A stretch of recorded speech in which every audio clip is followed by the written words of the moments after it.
जी मार साहब, आप हमें क्या बताएंगे जुलजना के हवाले से? जी जुलजना ਦਾ ਅਸੀਂ ਅਸੀਂ ਸਾਡੇ ਵੱਡੇ ਨਵਾਬ ਸਾਹਿਬ जुलजना रखते सी। 47 ਤੋਂ ਸ਼ੁਰੂ ਹੋਇਆ ਇੱਥੇ। ਪਹਿਲੇ ਉਹ ਕਰਬਲਾ ਮਨੂਸ਼ਾ ਹੁੰਦਾ ਸੀ 35 ਤੋਂ, ਲੇਕਿਨ 47 ਤੋਂ ਇੱਥੇ ਆਇਆ ਤੇ ਸਾਡੇ ਵੱਡੇ ਬਜ਼ੁਰਗਾਂ ਨੇ, ਨਵਾਬ ਸਾਹਿਬ ਨੇ ਇਸ ਸਟਾਰਟਿੰਗ ਕੀਤੀ ਤੇ ਕੋਈ ਮੌਮਨੀਅਤ ਨਾ ਆਈ, ਕੋਈ ਮੌਮਨ ਇੱਥੇ ਕੋਈ ਨਾਮੀ ਹੈ ਚੰਨੂ ਤੇ ਇਹ ਸ਼ੁਰੂਆਤ ਜਿਹੜੀ ਹੈ ਨਾ ਸਾਨੂੰ ਜੰਗ ਤੋਂ ਸ਼ੁਰੂ ਹੋਈ। ਨਵਾਬ ਜਿਹੜੇ ਜੰਗ ਵਾਲੇ ਸਿਆਲ ਨੇ ਉਹਨਾਂ ਨੇ ਸਾਨੂੰ इस पासे रुझान ते लाया, सानू मोमिन किया, असी मोमिन होए और असी इब्तिदामी चलू दी असी रखे ते जुलजना असी शुरू तो रखने हैं जी, अपना पालने अपना रखने हैं। जिन्हें जुलजना आ तस्वीर ने साढ़े अपने जुलजना दी। जुलजना का क्या तारफ है और इसके बारे में हमें आगाह किया जाए। इस सिलसिले में अर्ज है कि जुलजना जो है ये इसका असल नाम मुर्तजिज़ है। ईरान के बादशाह ने 5 घोड़े तोहफ़तन हुजूर को दिए थे, तो हुजूर ने उनमें से मुर्तजिज़ घोड़ा जो है ये इमाम हुसैन अलैहिस्सलाम को दिया, और उकाब घोड़ा जो है वो इमाम हुसैन को जो मिला था दूसरा, वो उन्होंने हज़रत अली अकबर को दिया। इस तरह से जो करबला की जंग इमाम हुसैन अलैहिस्सलाम ने लड़ी है ये मुर्तजिज़ पे बैठ के लड़ी है। इमाम हुसैन अलैहिस्सलाम जब ये जंग करबला के रोज़े आशूर हो रही थी तो मुर्तजिज़ पे सवार थे और अपने खैमे के आगे इसी सवारी की हालत में खड़े थे और अपने जवानों को जाते हुए देखते थे और उनकी जंग देखते थे, उनकी जानिसारी देखते थे, उनकी फ़िदाकारी देखते थे, और जहाँ ज़रूरत पड़ती थी इसी मुर्तजिज़ को दौड़ाते हुए इमाम हुसैन अलैहिस्सलाम मैदान जंग में पहुँच जाते थे और उस सवार की, शहीद होने वाले शख्स की जितनी मदद हो सकती थी वो मदद करते थे। इस मुर्तजिज़ पे एक नज़म लिखी है नूर अली नूर ने, जो कराची के शायर हैं, और वो बड़ी तवील नज़म है। वो मुझे इस्लामाबाद से मिली, वहाँ नूर अली नूर ने वो नज़म सुनाई तो मैंने फिर वो नज़म हासिल कर ली। तो मैंने ये चाहा कि इस पे कुछ तारफ़ी नोट लिख दूँ, तो मैंने इस पे तारफ़ी नोट लिखा है मुर्तजिज़ पे। छोटा सा एक सफ़ा है, तो उसमें यही बातें हैं कि ये मुर्तजिज़ जो था ये जुलजना किस तरह बना। जब इसने इमाम हुसैन अलैहिस्सलाम को साथ लेके जंग लड़ी तो जब इमाम हुसैन अलैहिस्सलाम गिर गए मुर्तजिज़ से तो इसने जो इसके पास तबर्रकात इमाम हुसैन अलैहिस्सलाम ने दिए थे वो इसने पहुंचा दिए खैमों में, और ख़ुद आके इसने इमाम हुसैन अलैहिस्सलाम का पहरा देना शुरू किया। और इस दौरान इसको इतने तीर लगे कि ये यूँ लगता था कि जैसे परों वाला घोड़ा हो, इसलिए इसको जुलजना कहा जाने लगा, यानी परों वाला घोड़ा। तो इसके मुतल्लिक़ 2 रवायतें मेरी नज़र से गुजरी हैं। एक तो जब इमाम हुसैन अलैहिस्सलाम शहीद हो गए तो ये वहाँ से भागा, ये पहरा वगैरह देने के बाद भागा और खैमों के पीछे आया जहाँ हज़रत ज़ैनब सलामुल्लाह अलैहा और दीगर मस्तूरात की खैमे थे। वहाँ आके इसने ज़मीन पे टक्करें मारना शुरू कर दी और ये टक्करें मारता हुआ वहीं मर गया।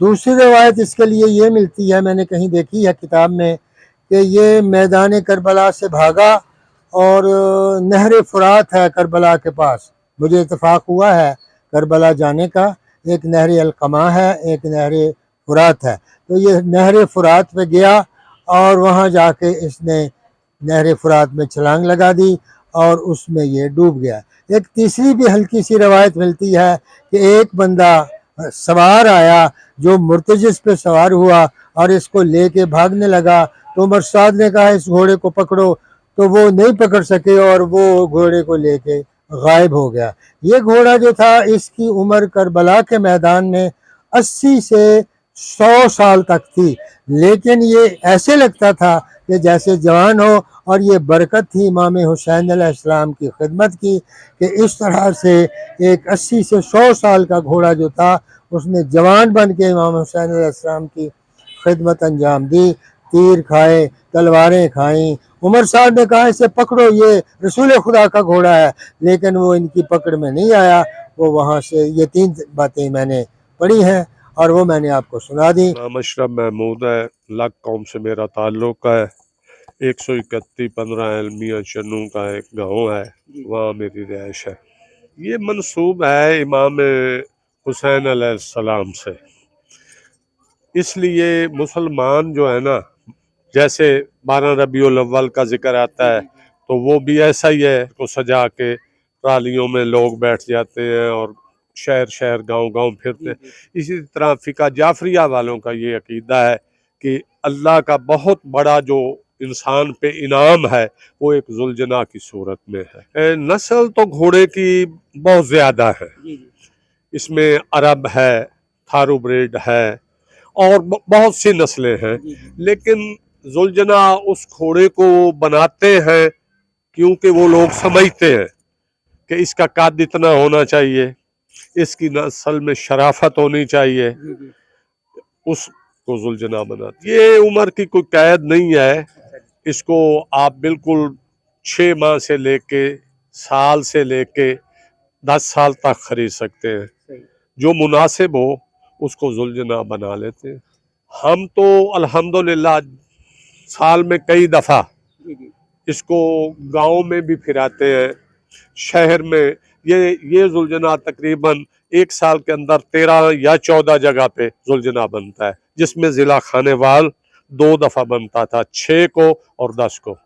इसके अलावा हमारे मियाँ चन्नू में यहाँ 8 मुहर्रम को, इसके अलावा रावी के इलाके बहुत जगह पे बनता है। जिस तरह इसकी अल्लाह ताला ने खुराक बनाई है, वो मुनासिब वक्त पे इन्हें चारा डालना, दाना डालना, मक्खन खिला देना, या और फ्रूट भी इसमें आते हैं, सेब वगैरह, वो भी खिला। जो अल्लाह ने इसके लिए मुनासिब बनाई है खुराक, वो खिलानी चाहिए। ये घोड़ा जो है ना, इसका बाप जो था ना, वो थारू ब्रीड के बहुत करीब था और उसी से ये पैदा हुआ। इसकी माँ जो थी ना, वो 7 नस्लों से थारू ब्रीड थी। इसका बाप भी बनता रहा, ये भी बनता है। ये तकरीबन 20-22 साल के करीब इसकी उम्र हो चुकी है, ये बन रहा है। इसकी कोई खास उम्र नहीं होती, ये तो इमाम ज़माना जो है ना, वो इसकी हिफाजत कर रहे हैं। हो सकता है ये 30 साल तक बनता रहे, इससे ज्यादा बन जाए, या अगला लम्हा इसकी जिंदगी खत्म हो जाए। ये तो अल्लाह का निज़ाम जो है उसके तहत इसको नहला देते हैं। उसके बाद जो जेवरात ये आप देख रहे हैं, ये सामने इधर भी और इजाफी होते हैं, वो डाल के जहाँ से निकलना होता है वहाँ एक जाकिर यही मजमून पड़ता है। उसके बाद इसको निकालते हैं। अकीदतमंद साथ साथ मातम भी करते हैं, रोते पीटते भी हैं और साथ साथ चलते हैं। मैंने जब से इसे जुलजना बनते देखा है, आज तक ना तो किसी आदमी को इसने मारा पीटा है किसी तरह भी। ये हम पंजाबी में इसके अगले पाँव जो है ना, इसको हाथ कहते हैं, पिछले पाँव जो है उसको पाँव कहते हैं, दुलत्ता कह ले पंजाबी में, या जो, लेकिन इसने आज तक किसी को ऐसा नहीं किया। मैंने देखा है जी कि ये बार बार अपने जो है वो हाथ उठाता है, क्या इसको सिखाया गया है ये चीज? ये खुदादाद चीजें होती है, कुदरती है। हाँ, तो ये बताता है कि मैं इधर एक दफा ये खानेवाल में निकला और बहुत छोटे बच्चे थे, तकरीबन उनकी उम्र 10 साल के करीब हो गई, तो उन दोनों बच्चों ने इसे पकड़ा हुआ था। एक पाँव ये इसी तरह हिलाता रहता था, जब दूसरे पाँव को साइड पे बदल के फिर दूसरा पाँव हिलाना शुरू कर देता था। लोग हैरान थे कि बच्चे हैं, इसे कह भी कुछ नहीं, जैसे हम, ये इसकी रास है आपके सामने है। तो ये खुदादाद चीज़ है। आपने ये कहा कि ये पूरा साल नजर नहीं आता, नजर ना आने की एक बहुत बड़ी वजह, मतलब आम रूटीन में बाज़ारों में ये लोगों को नज़र इसलिए नहीं आता कि इस पे सवारी नहीं की जाती, ठीक है। ये किसी मतलब ऐसी चीज़ नहीं है कि ये तांगे में जो लिया जाए या इस पे कोई पग बांध के हम इस पे सवारी करें, नहीं, ये मौला हुसैन अलैहिस्सलाम का घोड़ा है और हम इस पे सवारी नहीं करते। दूसरी बात आपने कहा कि ये गुस्सा करता है या कुछ, नहीं, जी जी लेकिन कुछ चीज़ें घोड़े की फितरत होती हैं। जब कोई ना जानने वाला शख्स इसको इस अंदाज में पकड़ता है कि इसको बुरा फील होता है कि यार ये मुझे अपनी ज़्यादा ताकत दिखा रहा है। वैसे देखें ना, ये अब इसे को बच्चे भी पकड़ेंगे, इसके ये हाथ है, जी ये ठीक है, अभी खुद ही उधर कर लेगा।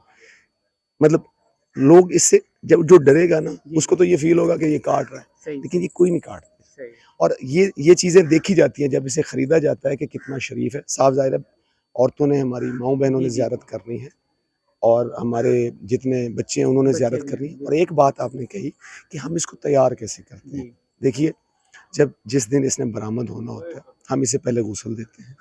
गुस्ल देते हुए हमारा एक तरीका है गुस्ल देने का, हम मुख्तलिफ आयतें पढ़ते रहते हैं और इसको गुस्ल देते रहते हैं। गुस्ल देने के बाद इसको अपने एक तरीके से बिल्कुल उस तरह, बल्कि कुछ इलाकों में, जैसे इसमें मेरे छोटे भाई यासिर हैं, उसने एक एडिशन किया कि आम जुलजनाब में आपको पर नज़र नहीं आएंगे, जी लेकिन हम 8 मुहर्रम को इस पर लगाते हैं। क्यों? क्योंकि उस दिन 10 मुहर्रम को तीर इतने लगे थे जुलजना को कि दोनों तरफ पर नज़र आने लगे थे, इसलिए इसे परों वाला जुलजना कहते हैं। तो हमारा यहाँ एक, बाकी आपको मतलब मियाँ चन्नू या कहीं ये चीज़ नज़र नहीं आएगी, लेकिन जब ये हमारी बरामदगी होती है और ये अब्बू जी और यासिर भाई ने एक एडिशन किया और इसमें आया। दूसरी बात ये है कि जब हम इसको तैयार कर लेते हैं जी तो फिर इसके कान में शहादत पड़ी जाती है सही और इसे बताया जाता है कि अब जो तू है ना वो बरामद तैयार होने वाला है। सही और फिर उसके वक्त हमारी नज़र में तो आप आज आए हैं, अगर आप मुहर्रम में आए जिस दिन ये बरामद होगा तो आप इसकी आंखों में देखिएगा, इसकी आंखों में ऐसे ही आंसू होंगे जैसे एक इंसान की आंखों में।